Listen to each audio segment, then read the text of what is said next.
حضرت انس بن مالک رضی اللہ تعالی عنہ روایت فرماتے ہیں قال كنا مع رسول الله صلى الله عليه وسلم بتبوك فطلعت الشمس بيداء وبضياء وشعاع ونور لم أرها طلعت فيما مدى.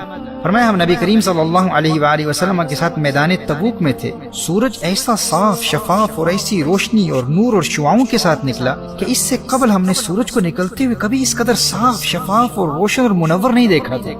حضرت جبریل امین نبی کریم صلی اللہ علیہ وسلم کی بارگاہ میں حاضر ہوئے تو نبی کریم صلی اللہ علیہ وسلم نے ارشاد فرمایا آج سورج کی اس تیز روشنی اور نور میں اضافے اور چمکیلی شعاعوں کی وجہ کیا ہے؟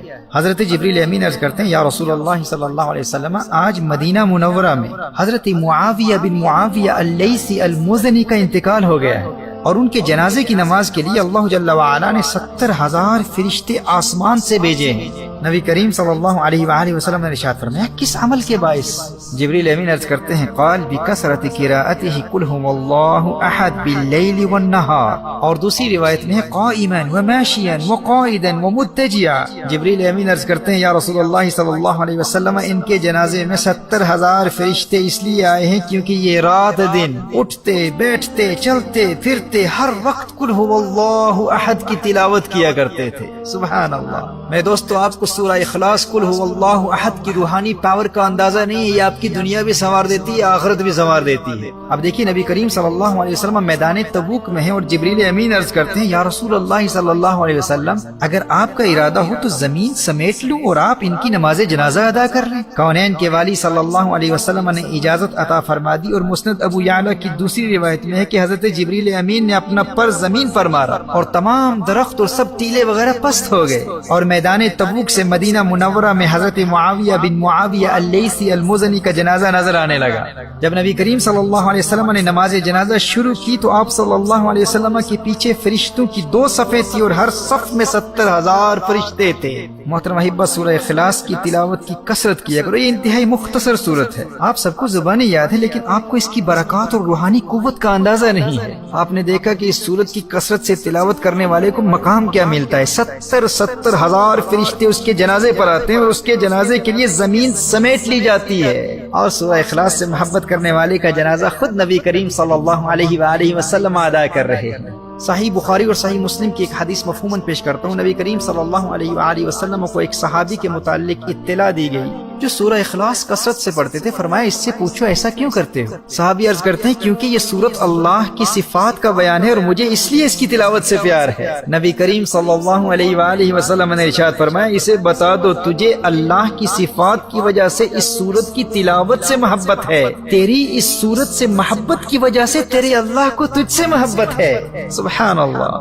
دوستو اگر اللہ کی محبت کے طلبگار ہو تو سورہ اخلاص سے پیار کر لو۔ اور صحیح بخاری اور ترمذی کی روایت میں یہ الفاظ بھی آئے ہیں، فرمایا حبک ایاہ ادخلک الجنہ، اس سورت کے پیار نے، سورہ اخلاص کے پیار نے تجھے جنت میں داخل کر دیا۔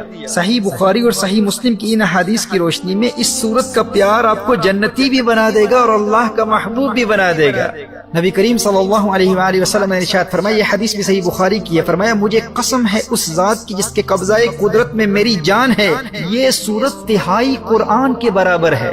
This Surah Ikhlas, which is also known as Surah Al-Tawheed, is 1/3 of the Quran. And whoever recites it thrice, whoever recites it 3 times will gain the reward of reciting the entire Quran. 3 مرتبہ پڑھ لیں مکمل قرآن پڑھنے کا ثواب ملے گا۔ مسند احمد کی حدیث ہے، نبی کریم صلی اللہ علیہ وآلہ وسلم نے ارشاد فرمایا جو اس سورت کو 10 مرتبہ پڑھ لے گا اللہ جل وعلا اس کے لیے جنت میں ایک محل تعمیر فرمائے گا۔ حضرت عمر رضی اللہ تعالیٰ عنہ عرض کرتے ہیں یا رسول اللہ صلی اللہ علیہ وسلم پھر تو ہم بہت سارے محل بنوا لیں گے۔ اور سنن دارمی کی حدیث ہے 10 مرتبہ پر 1 محل، 20 مرتبہ پر 2 محل، 30 مرتبہ پر 3 محل۔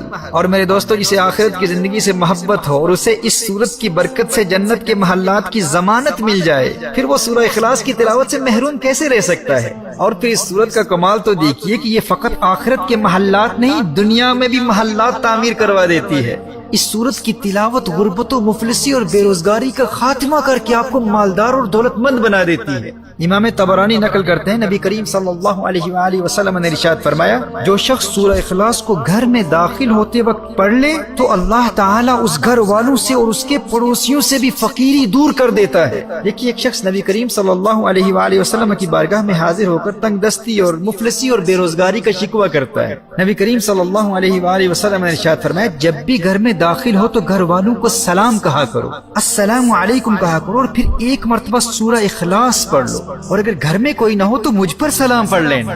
محترم احبہ، اس صحابی نے عمل شروع کر دیا اور پھر اس کا فائدہ کیا ہوا؟ اس صحابی نے تو امیر ہونا ہی تھا، اس ورد سورہ اخلاص کی برکت سے اللہ جل وعلا نے اس صحابی کے پڑوسیوں کو بھی امیر کر دیا۔